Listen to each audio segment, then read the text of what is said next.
जर तुम्हाला किंवा तुमच्या मुलांना इंडियन नेव्हीबद्दल माहिती करून घ्यायची असेल तर गोवा स्टेटमधल्या वास्को द गामा शहरापासून 6 किलोमीटरवर असलेल्या बोगमॅलो परिसरातील ही प्लेस बेस्ट आहे। हाय फ्रेंड्स, तर आज मी आता आली आहे गोव्यामधल्या नेव्हल एव्हिएशन म्युझियममध्ये, जिथे जे इंडियन नेव्हीमध्ये एअरक्राफ्ट यूज केले जातात ते एअरक्राफ्ट एक्झिबिशनसाठी ठेवलेले आहेत, जे ऑलरेडी यूज्ड आहेत। तर हा एंट्री गेट आहे असा। इथे राईट साईडला तिकीट काउंटर आहे।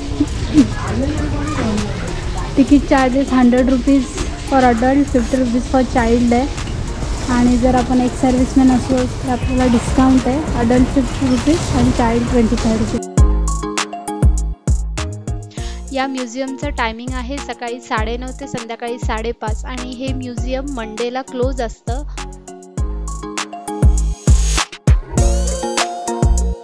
इंडियन नेव्हीचं हे जे एवढं मोठं एअरक्राफ्ट आहे आणि तुम्ही पाहू शकता की याचे ब्लेड किती ह्यूज आहेत आणि हे फक्त आपल्याला असं व्हिडिओमध्ये पाहायला मिळतं आणि ह्या म्युझियममध्ये ॲक्च्युअलमध्ये हे ठेवलेलं आहे।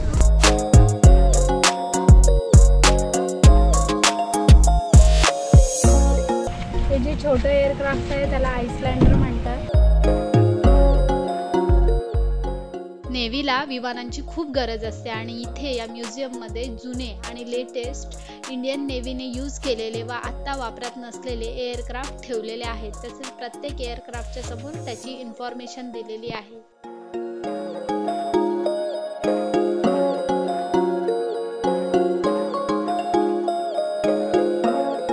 एअरक्राफ्टला चेतक एअरक्राफ्ट म्हणतात आणि हे मोस्टली पायलट ट्रेनिंगसाठी, त्याच्यानंतर स्मॉल रेस्क्यू ऑपरेशन्स असतात त्यांच्यासाठी यूज केला जायचा।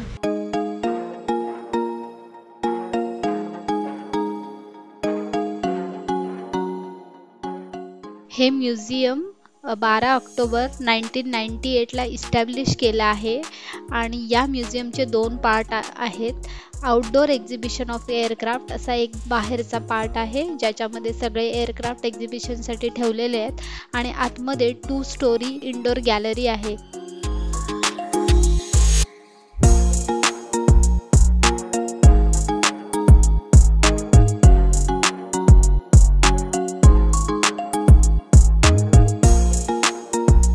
इथे एअरक्राफ्टमध्ये यूज करणारे जे इंजिन्स असतात हे सगळे इथे डिस्प्लेसाठी लावलेले आहेत।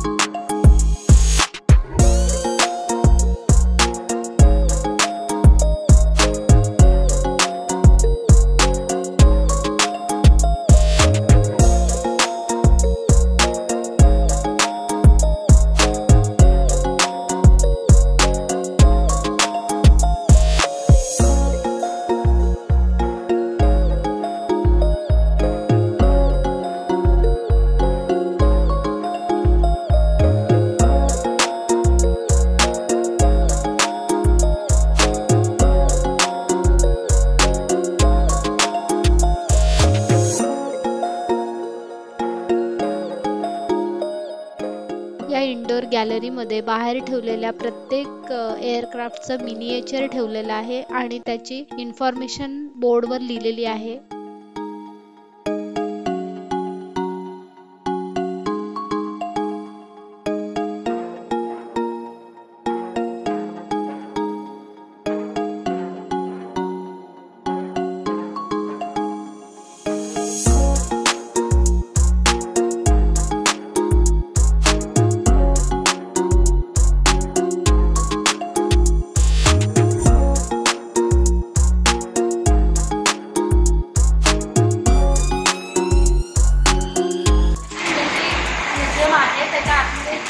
हॉल आहे आणि त्या हॉलमध्ये INS विक्रांत, INS विक्रमादित्य आणि INS विराट यांचे मॉडेल ठेवलेले आहेत।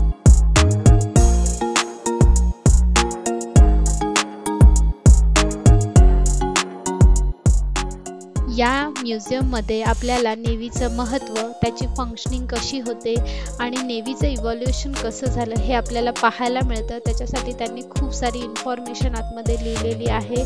तसंच इथे आपण डिकमिशन्ड एअरक्राफ्ट, वेपन्स, आर्म्स, युनिफॉर्म्स आणि फोटोग्राफ्स या गॅलरीमध्ये आपण पाहू शकतो।